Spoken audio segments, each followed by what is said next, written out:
Eh,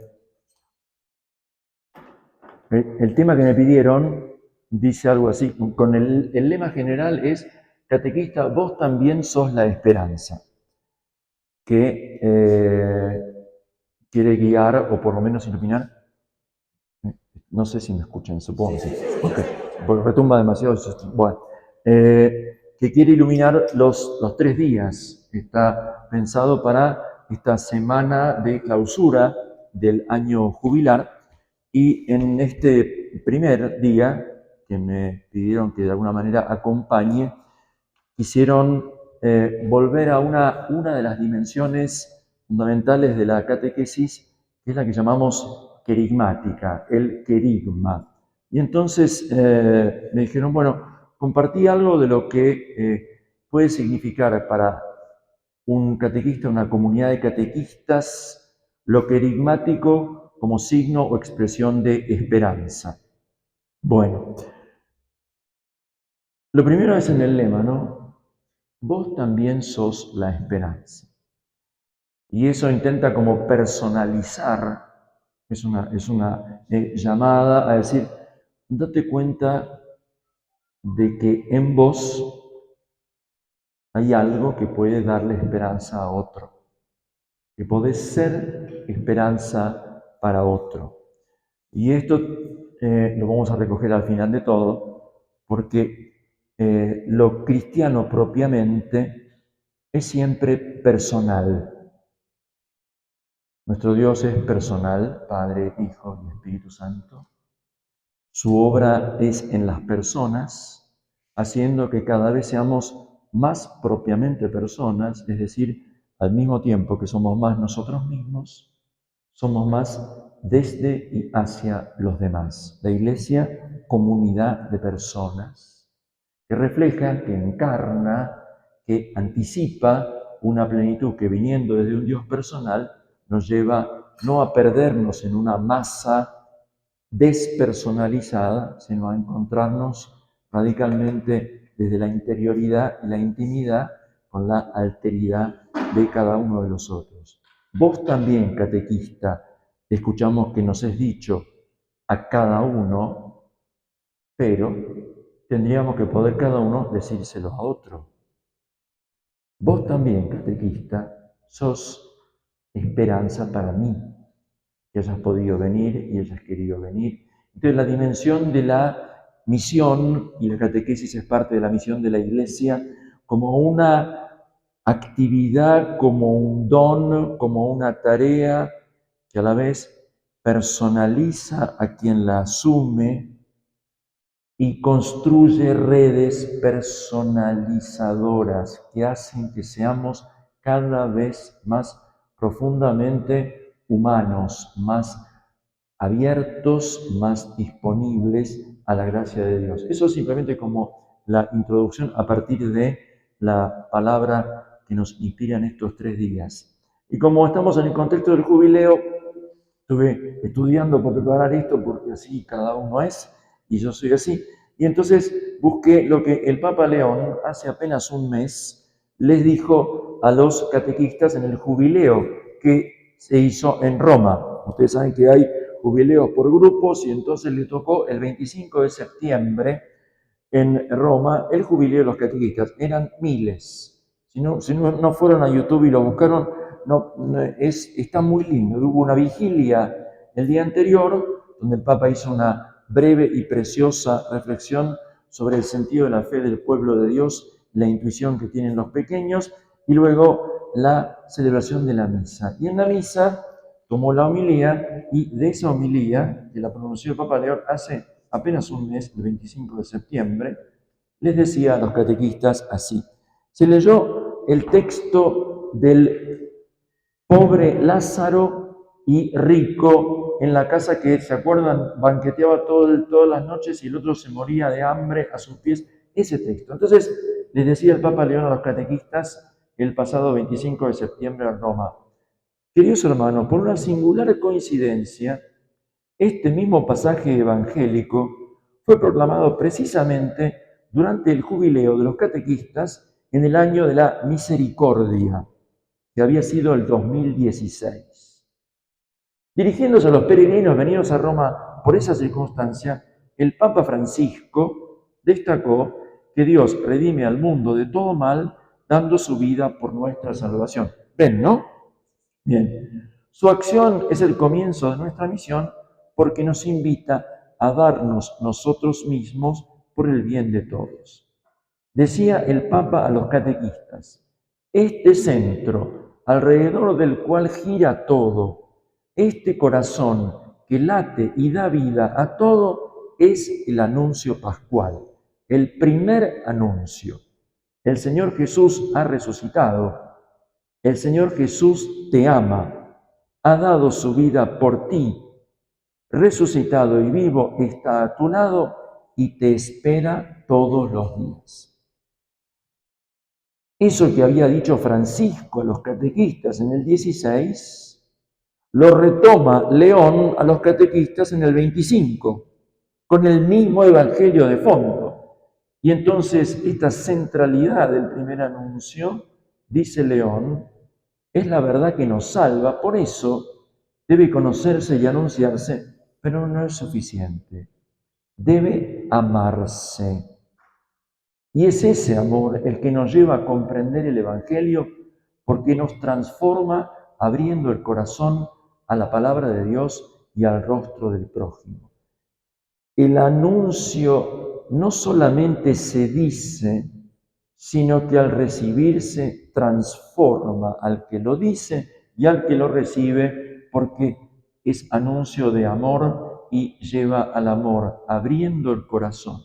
De esta manera, dice León, los catequistas enseñan, es decir, dejan un signo. Enseñar es poner en señales, en signos. Los catequistas dejan signo. Cuando educamos en la fe, no hacemos un adiestramiento, sino que ponemos en el corazón la palabra de vida para que produzca frutos de vida buena. Esto lo dijo el Papa a los catequistas de todo el mundo hace apenas un mes en Roma. Así que es como que estamos en la misma onda. Hay un centro que como corazón pulsa dando vida, que es la vida de Jesús resucitado. Y que cuando lo dice León retomando lo de Francisco, te lo dice. No dice Jesús resucitó, dice Jesús te ama. Jesús te salvó, Jesús está al lado tuyo, Jesús te acompaña.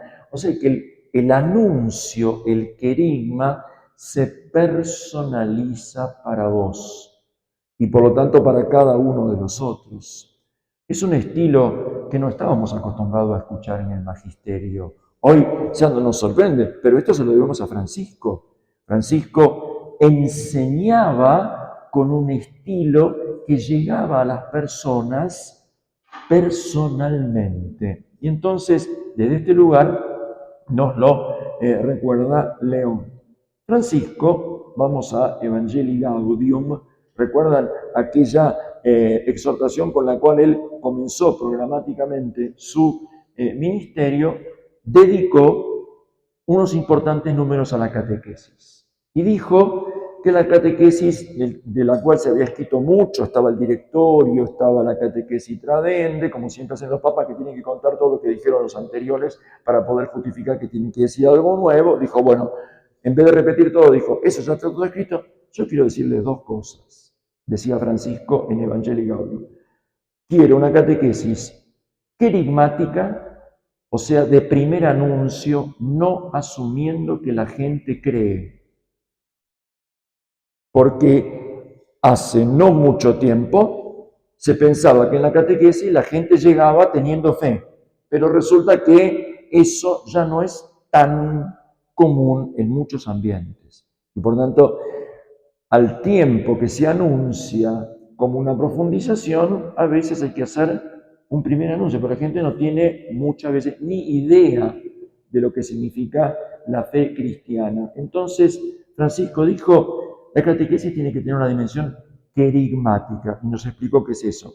Y tiene que tener una dimensión mistagógica, tiene que introducir en el misterio.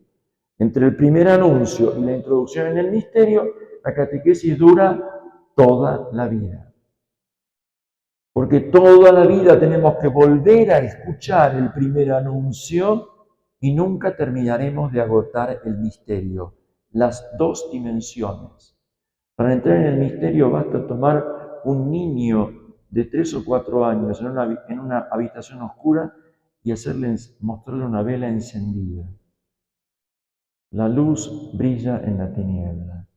Es un gesto elemental que hace entrar en el misterio de que la luz y la tiniebla nos permiten vivir de una o de otra manera. Tan simple como eso. Bueno, decía entonces Francisco allí en Evangelii Gaudium, en el número 164, hemos redescubierto que también en la catequesis tiene un rol fundamental el primer anuncio o querigma, que debe ocupar el centro de la actividad evangelizadora y de todo intento de renovación eclesial.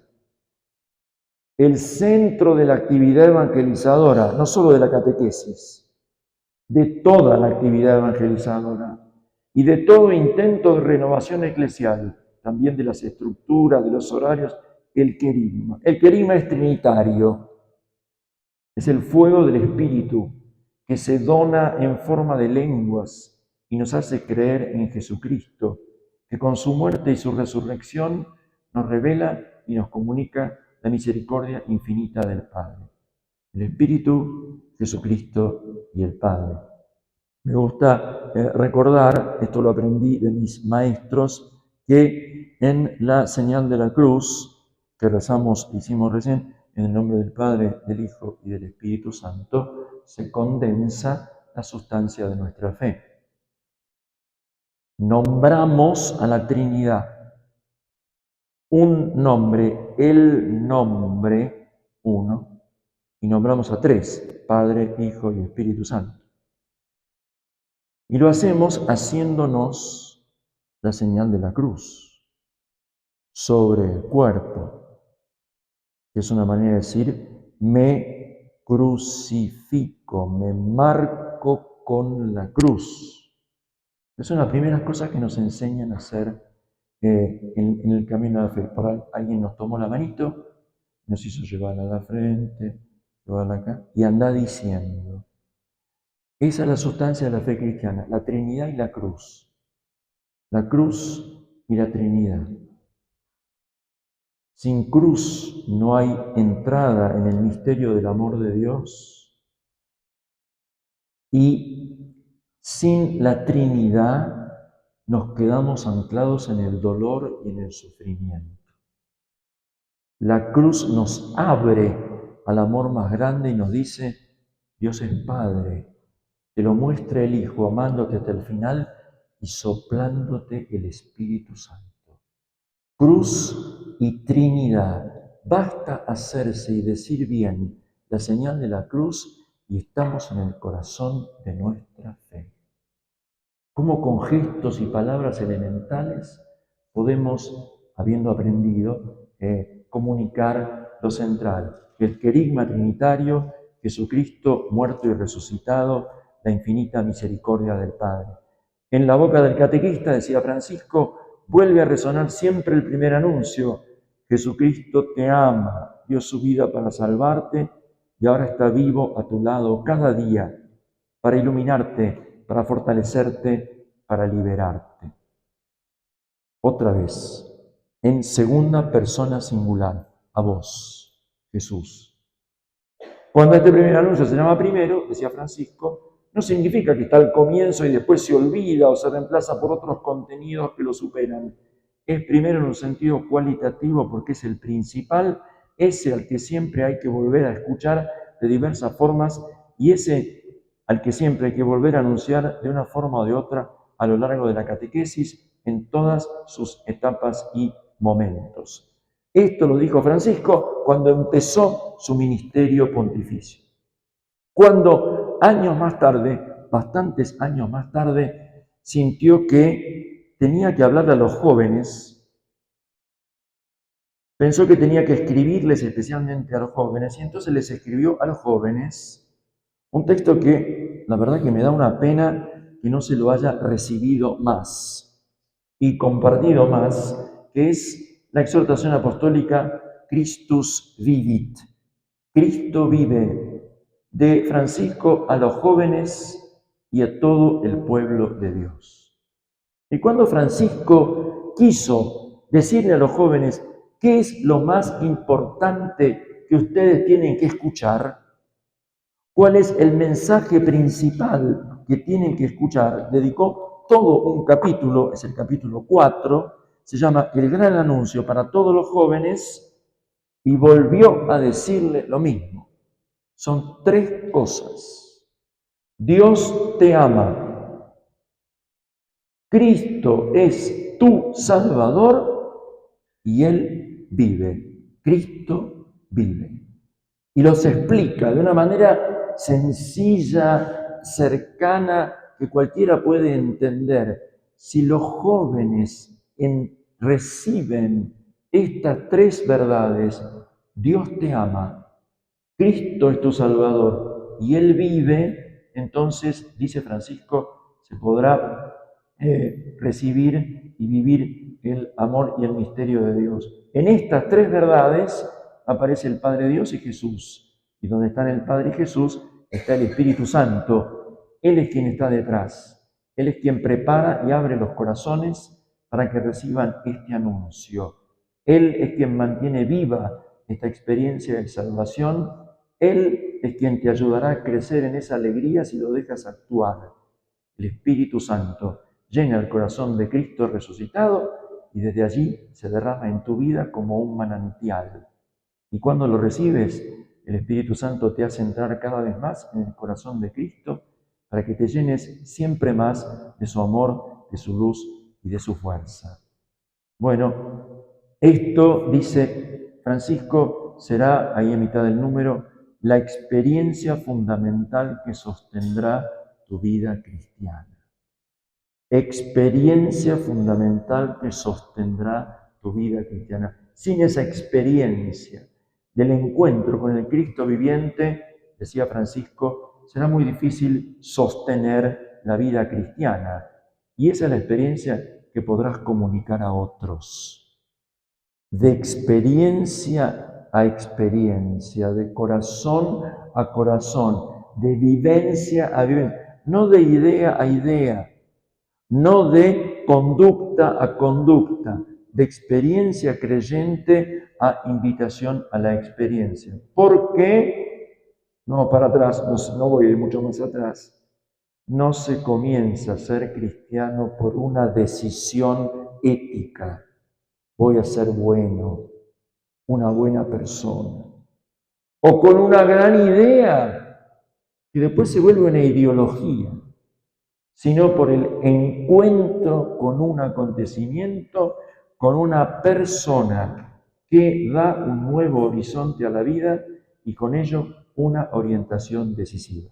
Y eso lo dijo Benedicto en Deus Caritas Est número 1. Así que hay como una continuidad.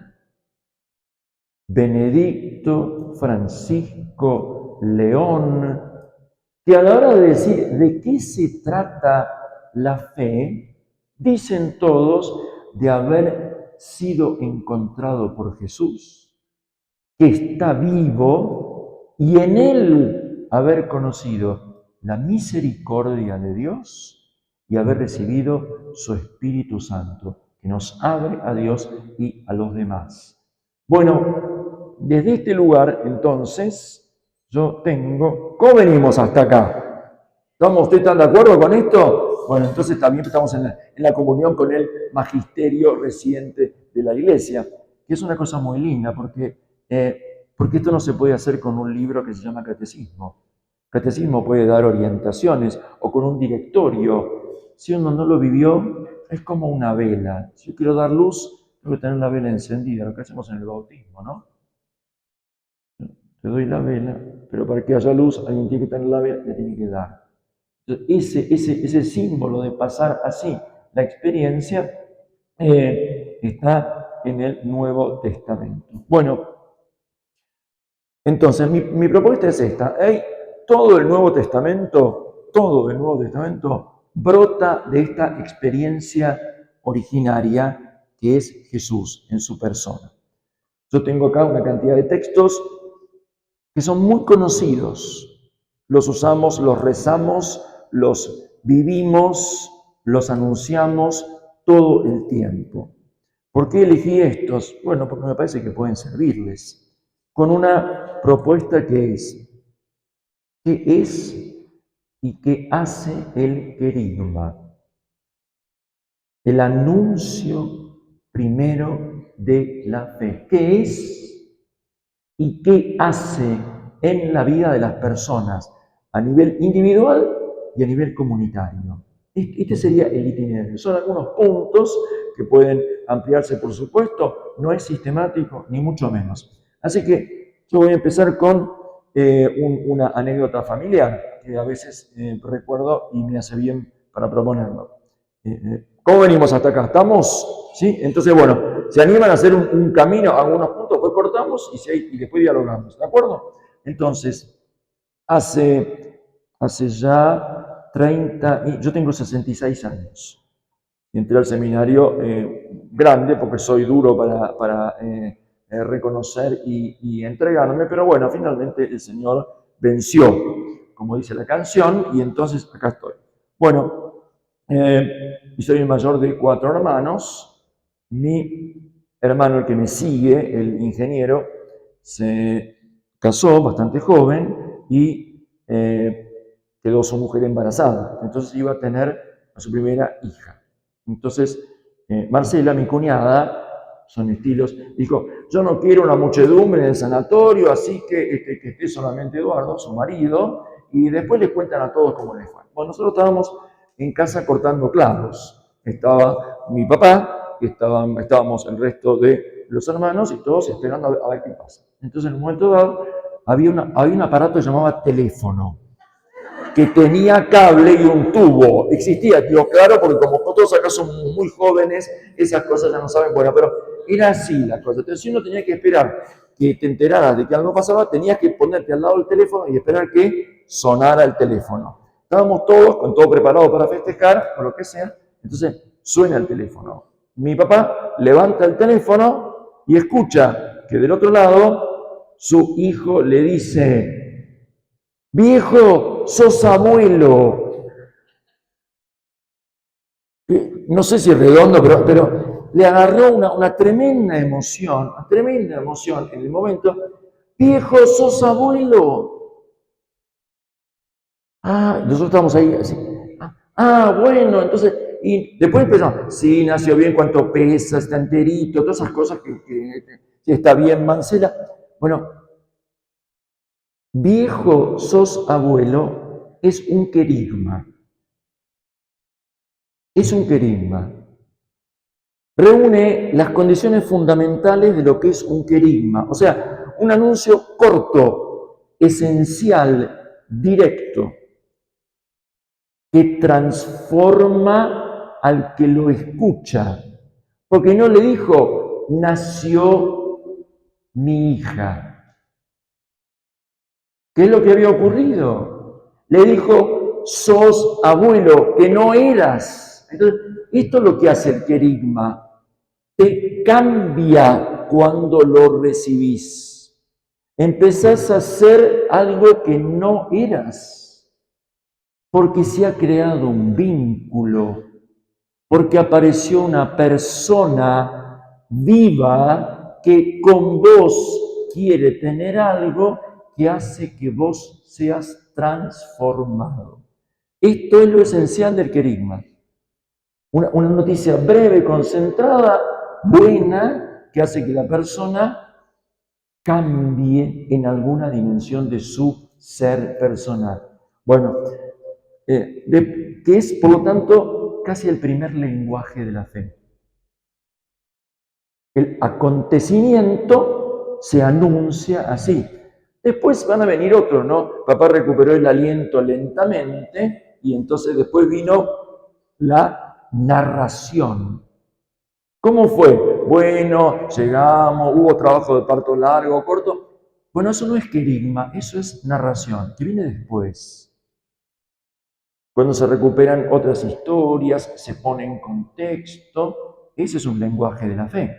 Segundo, no es el primario del querigma. Entonces después eso, entonces por supuesto colgaron el teléfono, nos quedamos todos y entonces papá, que estaba con nosotros, dice, ay, yo me acuerdo, dice papá, cuando yo tuve a mi primer hijo, que soy yo, Gerardo que está acá.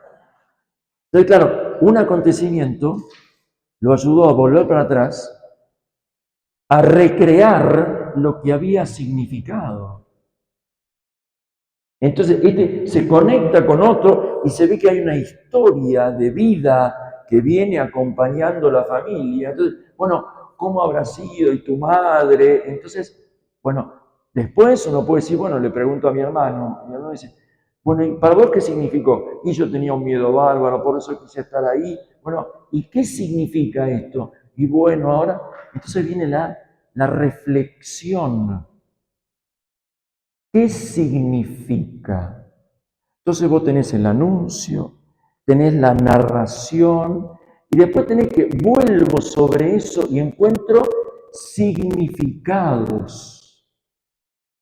Todos estos son lenguaje progresivo de la fe, que son parte del trabajo catequístico. Hay un primer anuncio, hay una narrativa y tiene que haber un momento para parar un poco y decir, ¿y qué significa esto? ¿Qué me dice para mí?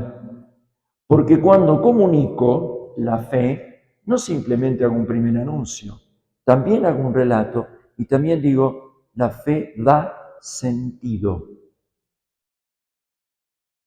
Den razón de la esperanza que está en ustedes, dice la carta de Pedro. Razón es logos. Logos significa muchas cosas, pero significa sentido. ¿Ustedes creen en la resurrección? Menos mal, porque si Cristo no hubiera resucitado, van a nuestra fe. Pero hay que mostrar razones, sentido de que eso es así. Y eso no basta decir, había una tumba que estaba con un cadáver. Eso es una narrativa, pero ¿cuál es el sentido de eso para nosotros hoy? Bueno, lo pongo porque después de esto se puede hacer un poema, se puede hacer una canción, se puede hacer un cuadro, se puede hacer una película y sigue dando formas de expresión. Empezamos con un primer anuncio muy cortito y no terminamos más en los lenguajes de comunicación de la fe. Así que con esta experiencia familiar, cada vez que Florencia cumple años, Florencia es la que nació, le volvemos a contar esta historia. Otra vez nos van a contar cómo fue. Sí, porque como estamos contentos de que estés con nosotros, eso se renueva. Y eso es la liturgia. Eso es la liturgia, el acontecimiento celebrado. Aquella vez papá tenía guardado un champán, que ni les cuento, por las dudas, no nos había dicho, pero sacó el champán, hicimos una fiestita los que estábamos en casa. Bueno, la celebración del acontecimiento es parte fundamental de la comunicación, de la experiencia vivida y recreada. Y eso es la liturgia. Eso es la liturgia. Hace presente cada vez aquello que nos cambió la vida desde aquel anuncio. Bueno, tengo que hacer una recorrida bíblica. ¿Cómo venimos hasta acá? Estamos. Bueno, entonces vamos a empezar no con las diversas formulaciones del querigma, que son un montón, sino con la comunicación de una experiencia en uno de los textos más originales, a mi juicio, más lindos acerca de la resurrección de Jesús. La protagonista es María Magdalena. Está en el Evangelio según San Juan, está en el capítulo 20. Quizá alguno recuerde que a la mañana María Magdalena había ido a la tumba y la había encontrado que la piedra se la habían corrido y fue corriendo ella a buscar a algún otro que pudiera hacer algo y estaban ahí Pedro y el discípulo amado, que habían ido, alguno había entrado y se habían ido. Bueno, María, se fueron Pedro y el discípulo amado, dice el evangelista, María se había quedado afuera llorando junto al sepulcro. Mientras lloraba, se asomó al sepulcro y vio dos ángeles vestidos de blanco, sentados uno a la cabecera y otro a los pies del lugar donde había sido puesto el cuerpo de Jesús. Ellos le dijeron, mujer, ¿por qué estás llorando? María respondió, porque se han llevado a mi Señor y no sé dónde lo han puesto. Al decir esto se dio vuelta y vio a Jesús, que estaba allí, pero no lo reconoció. Jesús le preguntó, mujer, ¿por qué estás llorando? ¿A quién estás buscando? Ella, pensando que era el cuidador de la huerta, le respondió, Señor, si tú lo has llevado, dime dónde lo has puesto y yo lo traeré. Jesús le dijo, Mariam. Ella volviéndose le dijo en hebreo Raboní, es decir, maestro. Jesús le dijo, no me retengas porque todavía no he subido al Padre. Ve a decir a mis hermanos, subo a mi Padre, el Padre de ustedes, a mi Dios, el Dios de ustedes. María Magdalena fue a anunciar a los discípulos, he visto al Señor, y que Él le había dicho esas palabras. Vamos despacito, porque todo está contenido en esta escena. Y lo primero que habría que decir es que la protagonista es una mujer, que por lo tanto no va a poder ser un testigo ante un tribunal, porque en aquella cultura las mujeres no podían dar testimonio. Y además es sola. Para que un testimonio valga, ustedes saben, tienen que ser por lo menos dos que coincidan. Así que lo que aquí tenemos no es, en principio, la configuración de un testigo oficial de la resurrección. Sin embargo, en el Evangelio, María aparece acá y por eso vamos a mirar su camino. ¿Dónde está María? Afuera, junto al sepulcro, llorando. Está mirando el sepulcro, llorando. Entramos en ese llanto que repite el texto, mientras lloraba, no la paraliza el llanto, se mueve hacia el sepulcro y ve dos ángeles vestidos de blanco, sentados uno a la cabecera y otro a los pies, donde había sido puesto el cuerpo de Jesús. O sea, el cuerpo no está y María ve dos ángeles. Charla con ellos como si fuera un vecino, pero bueno, los ángeles, uno no sabe que son ángeles, te lo dice el narrador, pero María no sabe. Están allí vestidos de blanco y entonces ellos le preguntan, mujer, ¿por qué estás llorando? Otra vez el llanto. El punto de partida es el llanto de la muerte. Porque se han llevado a mi Señor y no sé dónde lo han puesto. Por supuesto que está buscando un cadáver, pero se le escapa decir mi Señor, como si el Señor pudiera tener un cadáver. Pero estas cosas pasan, está tan unida afectivamente que lo sigue llamando mi Señor.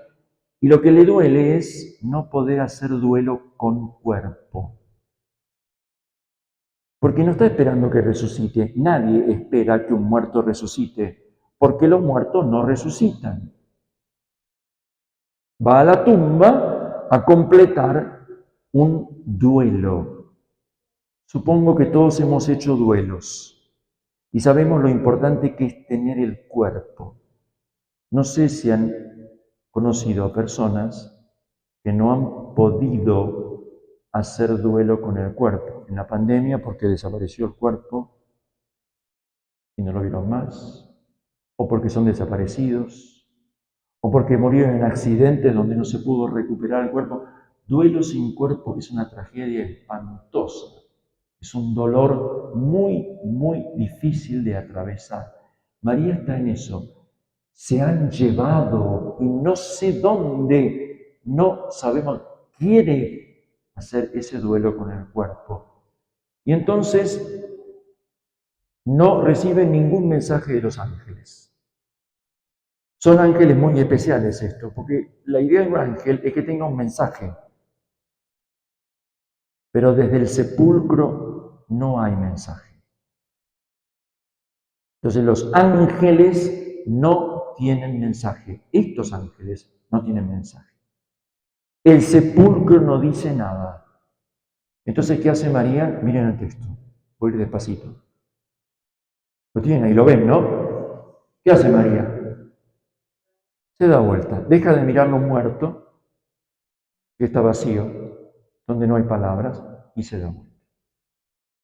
Eso se llama conversión. Darse vuelta. ¿Hacia dónde está enfocada mi búsqueda? Estoy en una tumba, miro un sepulcro, está vacío, no hay palabras, entonces se da vuelta. Deja el sepulcro atrás. Entonces tiene otro horizonte distinto. Dándose vuelta, ve. No ve a dos ángeles, ve a Jesús, que está, pero no lo reconoce. Esto es típico de Jesús. Siempre está antes de que se lo reconozca. ¿Por qué? Y porque es su estilo. Entonces, ¿por qué no se hace reconocer de entrada? Porque sabe que necesitamos un proceso.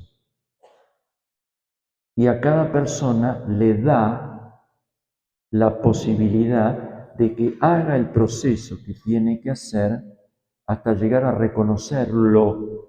Y cuando lo reconoce, la persona dice, estaba antes. Y yo no me había dado cuenta. Me explico lo que quiero decir, ¿no? Es así. Cuando uno lo descubre, dice, entonces, antes que Felipe te llamara cuando estaba debajo de la higuera, yo te vi. Antes, porque la historia con Dios no empieza cuando yo me doy cuenta.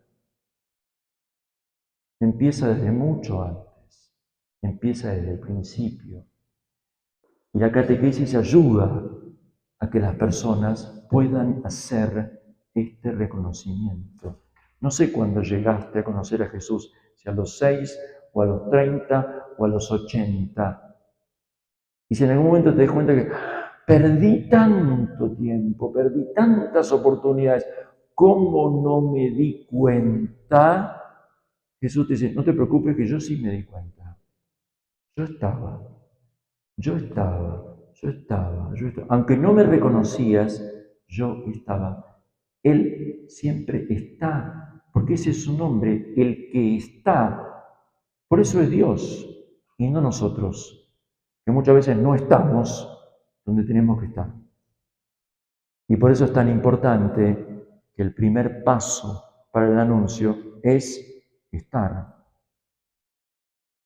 A veces sin hacer ni decir nada, simplemente estar. No vengo a que me digas nada, no vengo a que hagas algo por mí. Me encanta que estés conmigo. El primer nombre de Jesús es Dios con nosotros. Bueno, ahí está Jesús. María lo ve y no lo reconoce. Y entonces Jesús, retomando la conversación, toma la primera parte de la pregunta, mujer, ¿por qué estás llorando? Y se la profundiza. ¿A quién estás buscando? ¿A quién? El Evangelio había comenzado con la pregunta, ¿qué están buscando? Que lo había hecho Jesús a dos discípulos de Juan que lo habían comenzado a seguir. ¿Se acuerdan? Dos discípulos de Juan el Bautista que lo van siguiendo. Y Jesús se da vuelta y los mira y dice, ¿qué están buscando? No que quieren, como diciendo, me lo saco de encima. ¿Qué están buscando? Miren si la catequesis empezara así. ¿Qué estás buscando? Porque esa es la primera pregunta que Jesús hace. ¿Vos estás viniendo? ¿Qué estás buscando? Porque estás buscando. Porque ser humano es ser buscador. Lamento que la palabra buscador sea hoy una aplicación tecnológica. Porque eso es lo más propio de un ser humano, no de una máquina. Somos buscadores. Dios nos creó para buscar. para buscarlo a Él. Pero para buscar, si quieren matar a alguien, mátenle la capacidad de búsqueda, denle todo resuelto, denle todo solucionado. Mataron la humanidad. Ser humano es ser buscador. No saber, no tener, no poder, tengo que salir. Necesito, quiero, busco. Eso nos hace y nos mantiene humanos. Uno empieza buscando qué, y al final la pregunta de Jesús es, ¿a quién? Porque vieron lo que pasa con Dios. Cuando uno le pide algo, te manda a alguien. Ese es su estilo. Porque no es uno que da cosas, sino que quiere encontrar personas. ¿Qué o quién? Siempre tenemos un qué, pero Jesús es un quién. ¿Qué querés? No estoy yo, estoy yo. Entonces, ¿a quién estás buscando?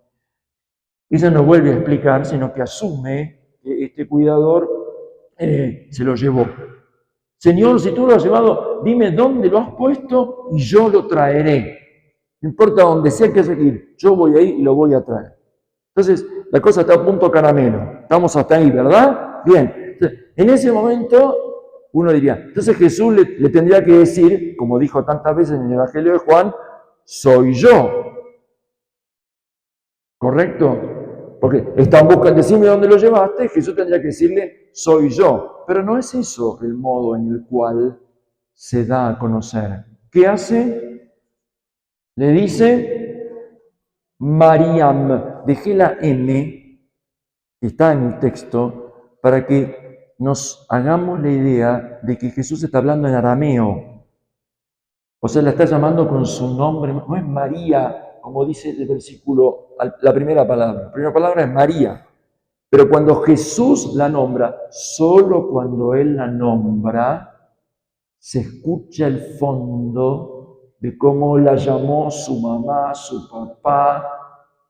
¿Será el tono de voz? Entonces, Mariam, se siente nombrada de tal manera que sabe quién es, sabe que es ella y sabe que es él. El doble reconocimiento es simultáneo. Al saberse conocida, sabe quién es el que la conoce. Estaba buscando un cadáver y ahora escucha la voz de Jesús que la llama por su nombre. Entonces Jesús le dijo, Mariam, solo eso. Ella volviéndose, o sea, es una especie de segunda conversión. ¿Ven? La primera fue darse vuelta del sepulcro, ya no esperar nada de la muerte y de la tumba. Pero el primer momento fue, todavía no lo reconocí. Entonces hay que hacer un segundo momento para identificarlo, sabiéndose conocido. Raboní, es decir, maestro, mi maestro, más literalmente. Y entonces, claro, lo agarra, porque no lo va a alargar más una vez que lo recuperó. Y entonces Jesús le abre la experiencia, no me retenga porque todavía no he subido al Padre. Ve a decir a mis hermanos, subo a mi Padre, Padre de ustedes, a mi Dios, el Dios de ustedes. Voy un segundito. Entonces, perdón, el encuentro entre los dos se tiene que abrir a un anuncio. María recuperó a Jesús y obviamente lo quiere retener para ella, porque ya bastante dolor fue perderlo por la muerte, que ahora no lo va a alargar más. Entonces Jesús le dice, no nos encerramos para disfrutar nosotros esto. Yo tengo que ir al Padre y vos tenés que ir a mis hermanos. El lenguaje es el de una familia, ¿no?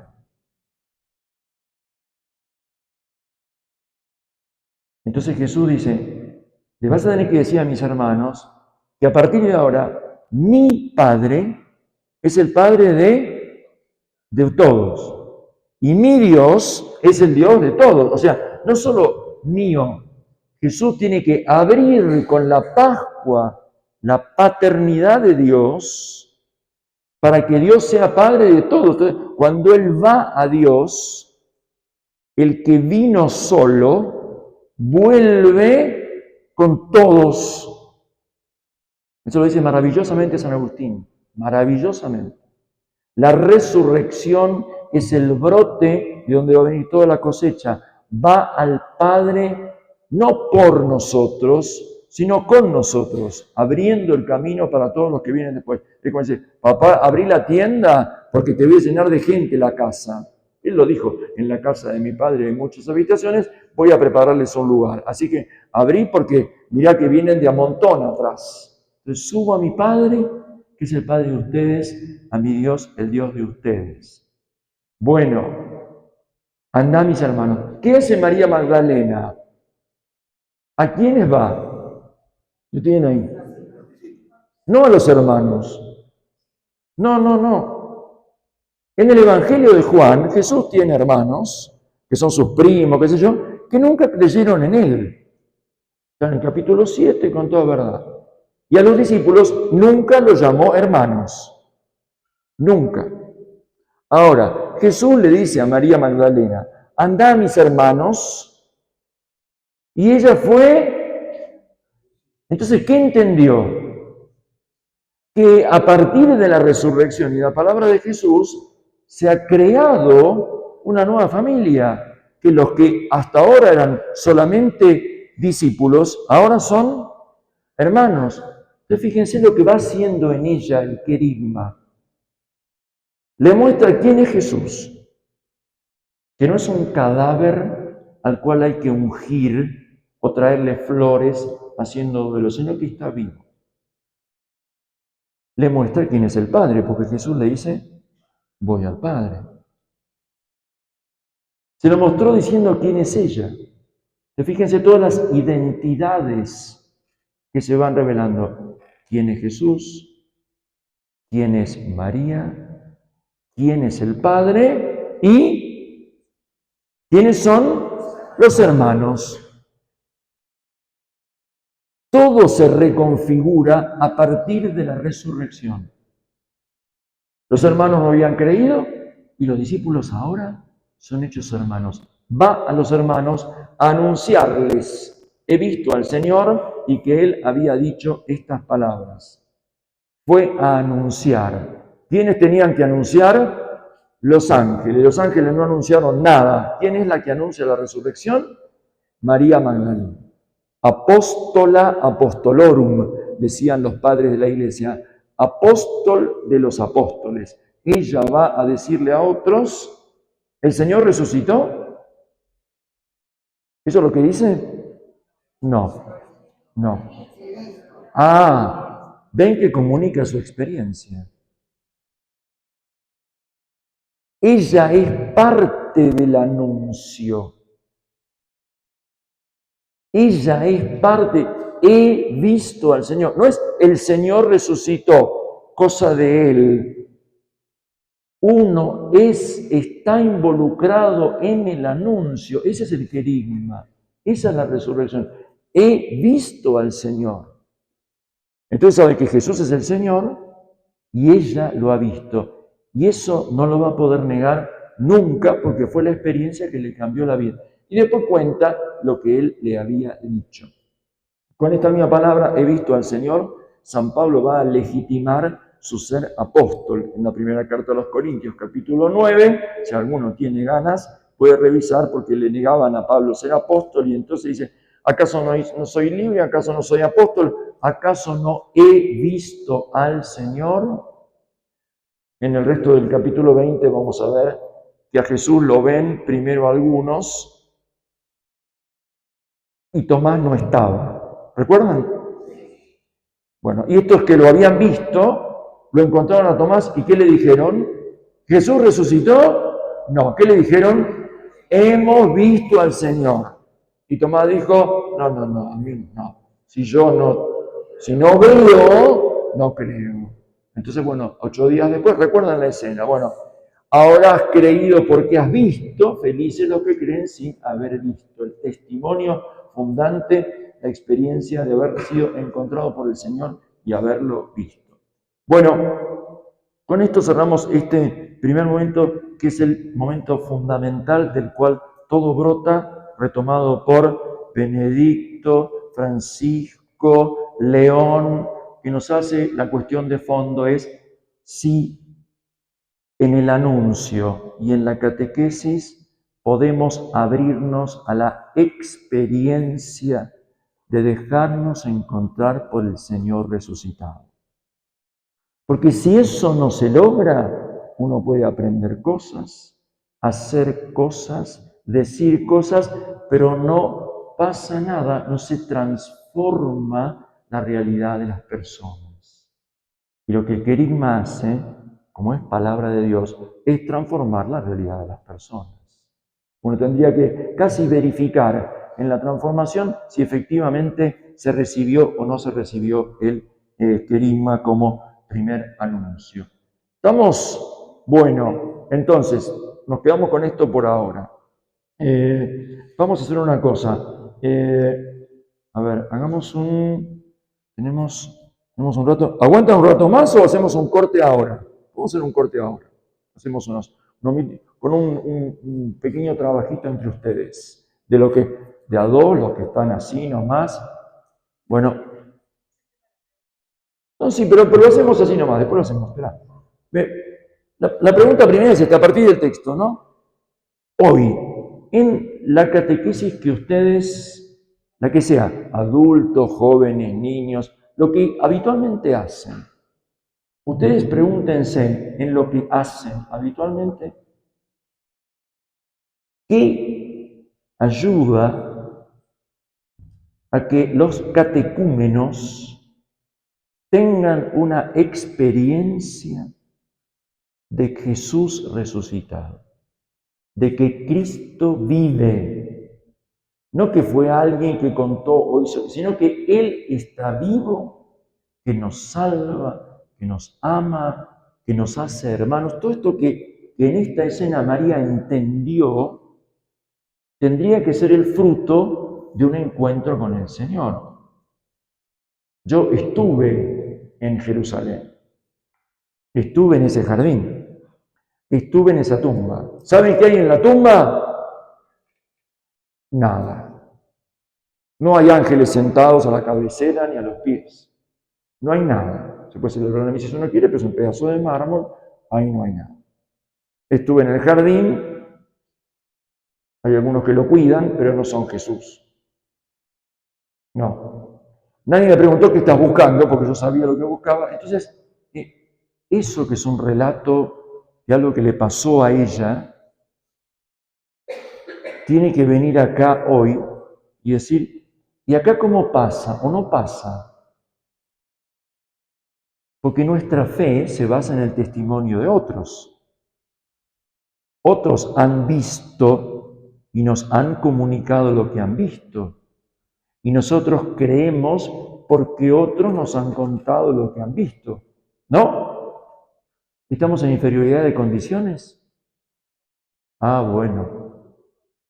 Entonces, compartan que en la catequesis hoy a ustedes les parece que ayuda, no lo que dificulta, porque de eso no nos vamos más. Pongan, ¿qué cosas ayudan a que nuestros catecúmenos, las personas que vienen, puedan dejarse encontrar por el Cristo viviente que los salva, que les muestra la misericordia del Padre, que los llama por su nombre y les hace darse cuenta que los demás no son competidores ni adversarios, sino hermanos? A ver si podemos compartir, aunque sea algo. Tomamos unos minutos para pensar primero y después primero a ver qué lo que dicen y después lo compartimos con algunos alumnos, ¿sí? Vamos con eso, a ver qué sale.